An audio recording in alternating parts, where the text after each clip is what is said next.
Бүгдээрээ сайн байцгаана уу? Номын ажил сувагтаа тавтай морилно. Энэ удаад Сидней их сургуулийн биологичт болох Дэвид Рубенхаммер болон Стивен Симпсон нарын бичсэн эрдэмтэд хоолны дуршлыг хэрхэн тайлбарлаж байна вэ гэсэн номын агуулгыг танилцуулах гэж байна. Энэ ном нь хооллолт болон хоолны дуршлаа зөв удирдах аргыг зааж өгдөг ном юм. Бидний мэдэрдэг хоолны дуршилд утга учир байдаг. Энэ нь бие махбодод маань тодорхой хэмжээний шимт хижээл дутагдаж байгааг илэрхийлдэг байна. Тиймээс биед маань үнэхээр хэрэгтэй байгаа зүйлийг мэдэж тохирсон хоол хүнсийг хэрэглэвэл багч гисэн дутагдсан шимт хижээлээ нөхөж хэтрүүлэн идэхээс сэргийлж чадна. Үүний үр дүнд эрүүл мэнд маань сайжирна. За эхний сэдв бол бие махбод маань ямар шимт хижээлэг хоол хүнсийг авах шаардлагатай байдаг вэ? Биед хамгийн их шаардлагатай шимт хижээл бол уураг юм. Биед хэрэгтэй шимт хижээлийг үндсэн 5 төрөлд хуваадаг. Уураг, нүрс ус, өөх тос, амин дэм, эрдэс бодис юм. Энэ номонд эдгээр 5 шимт хижээлийг том тав гэж нэрлэдэг байна. Эдгээр шимт хижээлүүд дутагдах үед үлзэглэн мэдрэмж төрдөг. Жишээлбэл дасгал хийсний дараа давс дутагдсан бол шорвог зүйл идмээр санагддаг. Ингэж хоолны туршлага нь бидний биед одоо дутагдаж буй шимт хижээлийг нөхөх зорилготой байдаг байна. Судалгаагаар эдгээр 5 шимт хижээлд дараалал байдаг нь тогтогдсон. Хамгийн чухал шимт хижээл бол уураг юм. Илүү ойлгомжтойгоор хэлбэл үлсэх гэдэг нь уураг дутагдаж байгаа тул уургаа нөхнө гэсэн тохио гэж хэлж болно. Тиймээс оройн цагт зармаг, чипс, цагаан будаа, гоймон гэх мэтийг их хэмжээгээр идсэн ч уургийг хангалттай авч чадаагүй бол бүрэн цатгалан мэдрэмж төрөхгүй байх нь. Уураг нь ариас, үс, хумс, булчин, яс, судас гээд биеийн доторх даавар болон фермент зэрэг бидний биеийн бүтцийг бүрдүүлэхэд чухал үүрэгтэй. Уураг дутагдвал хумс хугарах, ариас хурааших, эрч хүч буурах зэрэг эрүүл мэндийн асуудал үүсдэг. Тиймээс бие махбод ямар ч аргаар хоол хүнснээс уургийг хамгийн түрүүнд авахыг хүсдэг байна. Уураг хангалттай авбал хоолны туршилж намждаг. Харин өөрч шаардлагатай уургийг авах хүртэл хоолны туршил маань намжихгүй. Тэгвэл өдөрт хэр хэмжээний уураг авах шаардлагатай вэ? Нас, өндөр, жин, хөдөлгөөнөөс хамаарат хүн бүрт хэрэгтэй уургийн хэмжээ өөр өөр байдаг. Хамгийн наривчлалтай арга нь Harris Benedictine томьёог ашиглах юм. Интернетээс хайвал амархан олдох болно. Өөрийн жинг 1-ээс 1.8-аар үржүүлэх арга. Жишээлбэл та 50 кг жинтэй бол өдөрт хэрэглэх шаардлагатай уургийн хэмжээ ойролцоогоор 50 г-аас 90 г орчим байна. Хэрэв та дасгал хөдөлгөөн хийдэггүй бол ойролцоогоор 60 г, харин дасгал хийдэг бол 90 г орчим уург авах хэрэгтэй гэсэн үг байна. Энд бидний санах ёстой зүйл бол өөрч шаардлагатай уургийг авах хүртэл хоолны туршил маань намжихгүй. Өөрөөр хэлбэл 50 кг жинтэй хүн өдөр бүр 50 г уург аваагүй тохиолдолд цатгалан мэдрэмж төрөхгүй гэсэн үг юм. Гэхдээ бид уургалаг хоол түлхүү идэх хэрэгтэйгээ мэддэгч хоолны туршил маань амттан түргэн хоол зэргийг идэхэд хөтэлдэг. Тэгвэл 100 г үхрийн маханд хэр их уург агуулгаддаг вэ? 26 г уург юм. Харин 100 г чипсэнд ердөө 4.7 г уург л байдаг. Мах, загас, өндөг, протеин хэрэглэсэн бол хуулны дуршил намдагч бид будаа, талах, гоймон зэргийг түлхүү идэх хандлагатай байдаг. Ингэснээр уург хангалттай авч чадаагүйгээс хоол хэтрүүлэн идэхэд хүрч таргалалтын шалтгаан болж болно. Энэхүү номын зохиогчийн хийсэн туршилтаар уураг багтай хоол хэрэглэсэн хүмүүс хит их идэж илүү калори авдаг нь батлагдсан байна. Хэрв хит их идэхээс сэргийлэхийг хүсвэл амттанд биш харин уурагт анхаарах хэрэгтэй юм. Мөн хоолны туршлыг хязгаарладаг хүнсний эслэгийг түлхүү хэрэглэх хэрэгтэй. Уургийн хамт бидний хоолны туршлыг хүчтэйгээр хязгаарлаж өгдөг өөр нэг хүнс бол хүнсний эслэг юм. Хүнсний эслэг нь ногоо, бүхэл үрийн бүтээгдэхүүн, шошт, хөмөс, мөөх зэрэгт элбэг агуулгаддаг. Тэгвэл яагаад хүнсний эслэг нь хоолны туршлыг хязгаарлахад чухал үүрэгтэй вэ? Учир нь уургийг хангалттай авсан ч цатгалан гэдгийн дохио ходоодоос тархи руу хүрэхэд тодорхой хугацаа шаардагддаг. Гидс маань аль хэдийн цадсан ч гэсэн тархинд маань цадсан гэсэн тохио ирээгүй учраас ахаад идмээр санагддаг. Ийм байдлаар уураг ходоодоос тархи руу цатгалан боллоо гэсэн мессежийг дамжуулахад цаг ордог гэсэн үг. Тиймээс энэ мессежийг хурдан хүргэх тижээлэг бодис бол хүнсний эслэг юм. Хүнсний эслэг нь ходоодыг хурдан дүүргэж шингээх хурдыг удаашруулах нөлөөтэй. Иймээс ходоодонд удаан хугацаагаар хадгалагдаж тархинд цатгалан гэдгийг хурдан мэдгэдэхэд тусалдаг байна. Хүнсний эслэгийг хэрхэн хэрэглэх хэрэгтэй вэ? Эслэг багтай алимны шүүснээс илүүтэй эслэг гихтээ алимыг жимсээр нь шууд эзнэр илүү хурдан цацсан мэдрэмж төрнө. Хүнсний эслэг нь хит их эдгээ сэргийлж мөн эзний ашигтай бактериудын хоол болдог тул өтгөн хадалтаа сэргийлж биеийн ерөнхий байдлыг сайжруулдаг. Уурга нь хоолны туршлыг дарахад хамгийн чухал элемент ч гэлээ мах их идэх нь өтгөн хаталт үүсгэж эрүүл мэндэд сөрөг нөлөөтэй байж болно. Тиймээс уургийг эслэгтэй хослуулан хэрэглэх нь зайлшгүй шаардлагатай юм. Та нарын дунд будаа их иддэг хүмүүс ч байгаа. Мэдээж цагаан будаанд ч хүнсний эслэг агуулгаддаг. Гэхдээ 100 г цагаан будаанд ердөө 0.5 г л эслэг бий. Харин бор будаанд 100 г тутамд 3 г орчим эслэг агуулгаддаг. Тиймээс цагаан будаанаас илүү бор будаа эзэн нь цатгалан мэдрэхэд илүү үр дүнтэй байх нэ. Ямар ч тач уургатай хамт хүнсний эслэгийг заавал хэрэглэж байгаарай. За тэгвэл 2 дахь сэдвтээ оръё. Хооллолтондоо анхаарах хэрэгтэй зүйлс. Эхнийх нь хит боловсруулсан бүтээгдэхүүн юм. Энгийн зүйл шиг сонсогдож боловч бид яагаад хит их иддэг, тархалтай, өвчтөе хүмүүс олширсан бэ гэвэл хит боловсруулсан хүнснээс болоод бидний хоолны туршил өөрчлөгдсөн гэж хэлж болно.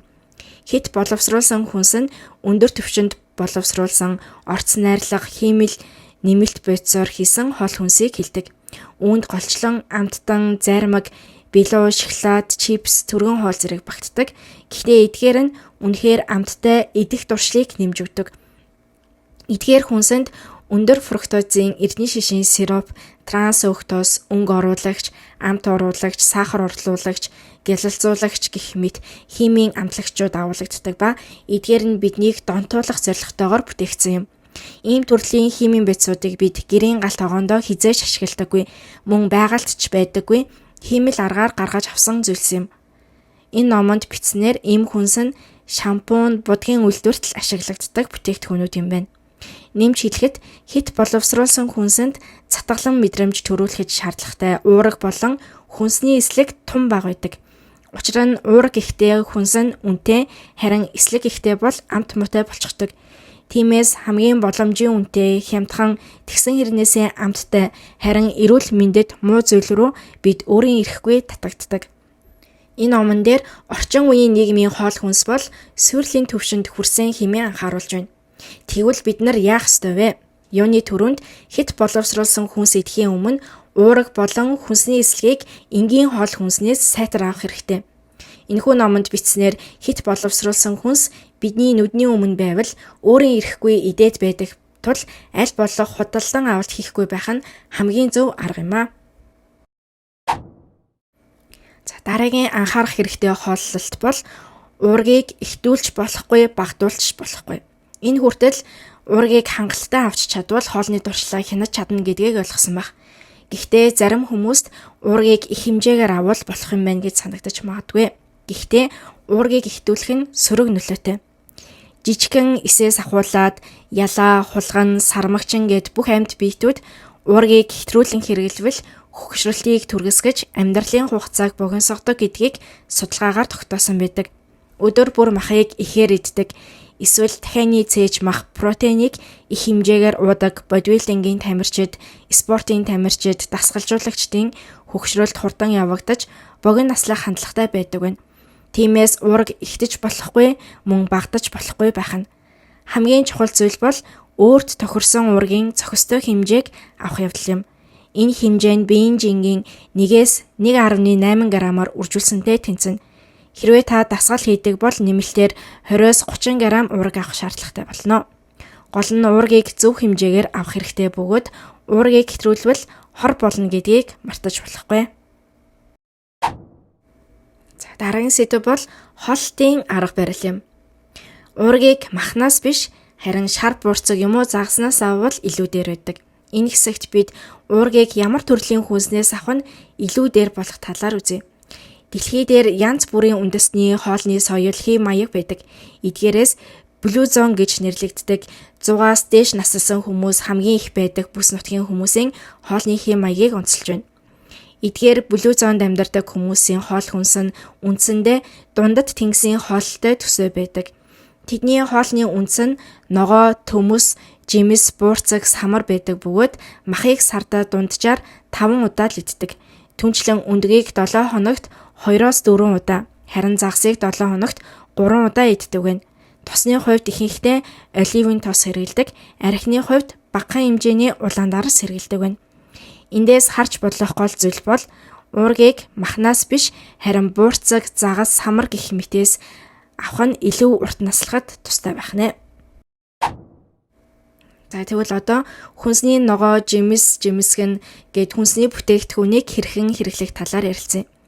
Блүү зоонд амьдарч буй урт насалдаг хүмүүсийн хоолны бас нэг онцлог байдаг байна. Энэ нь боловсруулалт бага хийгдсэн, бараг байглаараа хадгалагдсан хүнс буюу whole food иддэг хоолны онцлогтой байдаг байна. Энэ нь юу гэсэн үг вэ? Whole food хүнсний бүтээгдэхүүнийг хальслах, цэвэршүүлэх, боловсруулах гэх мэт ямар нэгэн байдлаар өөрчлөлт оруулахгүйгээр шууд иддэг гэсэн үг юм. Тухайлбал төмөс, бор будаа, бүхэл үрийн тариа, самар, жимс зэргийг аль болох байглаар нь хэрэглэдэг байна. Тэгвэл энэ нь яагаад бидний биед сайн бэ? Учир нь хүнсний бүтээгдэхүүнийг дахин боловсруулахгүйгээр хэрэглэвэл хүнсний эсэлгийг хангалттай авах боломжтой болдог. Өмнө дурдсанчлан цагаан будаа нь бор будаанаас бага эслэгтэй, улаан будаан гурил нь бүхэл үрийн гурилаас бага эслэгтэй. Мөн алимны шүүс нь алимыг жимсээр нь идэхээс илүү бага эслэгтэй байдаг. Хүнсний бүтээгдэхүүн нь тус бүртээ маш гайхалтай бүтэцтэй. Өөрөө хангалттай хэмжээний эслэг өгдөгөөрөө байглаасаа тэнцвэртэй зохион байгуулагдсан гэж хэлж болно. Хүнсний эслэг гэхдээ хүнс нь гизийг хурдан дүүргдэг, цатгалан мэдрэмж өгдөг, бас ходоодонд сайн эрэг нөлөөтэй. Тиймээс хүн өөрийн эрэхгүй 80% цадсан мэдрэмж авч хит их идэхгүй байх боломжтой. Энэ нь бидний эрүүл мэндэд ч тустай. Жишээлбэл дэлхий дээр хамгийн эрүүл хүн амтайд тооцогддог Японы Окинавагийн ард иргэд эртнээс хит их идэлгүй 80% цадсан бол хоол нэмж иддэггүй байжээ. Тэд хүнсний эслэгээр баялаг хоол хүнс хэрэглэдэг байсан тул байглаараа л бага хэмжээгээр хангалттай мэдрэмж авч чаддаг байсан болов. Энэ мэт энгийн зүйл мэт санагдаж болох ч хүнсийг байгалийнх нь хэлбэрээр идэхэд анхаарах нь тустай юм аа. За дараагийн чухал зүйл бол оройн хоолоо эрт идэж харин амттан идэхээс зайлсхийх юм. Үүнийг хүн бүхэн мэддэгч үнэхээр чухал зүйл гэж хэлж болно. Тодорхой хугацаанд юм идэхгүй өлсгөлөн байх нь эрүүл мэндэд тустай гэдг нь батлагдсан зүйл юм. Яагаад өлсөх нь бид сайн байдаг вэ гэвэл хүн хоолоо идэхгүй байх үед урт наслах зам маань итвэгчдэг бөгөөд эс болон ДНХ-гийн нөхөн сэргээл явагддаг. Хоол идээгүй үед бие маань өөрийнхөө дотор цэвэрлэгээ хийж байдаг гэсэн үг юм. Энэ талаар дэлгэрэнгүй тайлбарласан бичлэг байгаа тул дараа сонирхож үзээрэй. Ямар ч тач хамгийн гол нь хоол хүнснээсээ хангалттай хэмжээний уурга ба хүнсний эслэг авч хоол хооронд амттан идэхгүй байхыг хичээх нь зүйтэй юм. За тэгвэл энэ хүртэл бичлэгийг маань үзсэн та бүхэнд маш их баярлалаа. Дараагийнхаа бичлэгээр уулзлаа. Түр баяртай.